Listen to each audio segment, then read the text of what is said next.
Making safety a priority at work can seem complicated and time-consuming. But there's a single simple tool that can also make a huge impact toward eliminating the chance of being injured. It's fast, it's portable, it's free. It applies to any kind of work, in any kind of business, and even at home. It's a risk assessment, and most likely it's something you already do, at least informally, when you're not at work. You look for cars before backing up in the parking lot.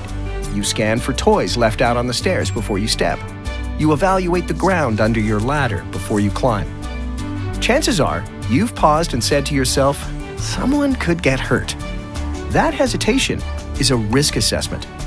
What if you turned this subconscious activity into a more deliberate one and applied it to the work you do each day?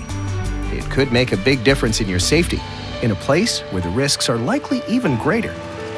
According to the National Safety Council, a worker is injured on the job every 7 seconds. Many of those injuries are caused by hazards that could have been reduced or eliminated altogether.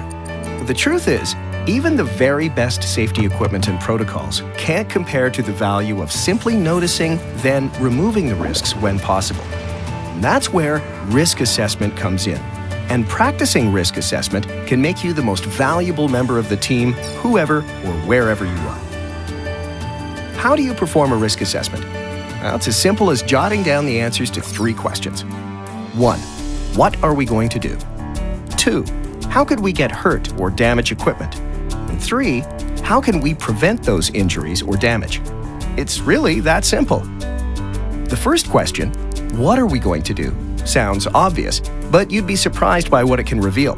Discussing a day's task and putting it in writing gets all team members on the same page and usually uncovers differences in what everyone is thinking. This question helps clarify who's involved in the task, how the various parts will be accomplished and in what order, the equipment you'll use, what the task looks like complete, and more. The next question, how could we get hurt or damage equipment, probably has at least several answers, from minor to more extreme. If you've performed a task many times, you might have seen someone get hurt already. That's an easy start to your list. As you continue to identify risks, make sure everyone contributes to answering this question.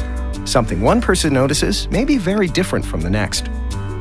The last question, how can we prevent those injuries or damage, is where the written risk assessment produces action.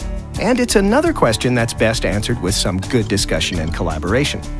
Often, risk preventions are easy to implement, but also easy to overlook.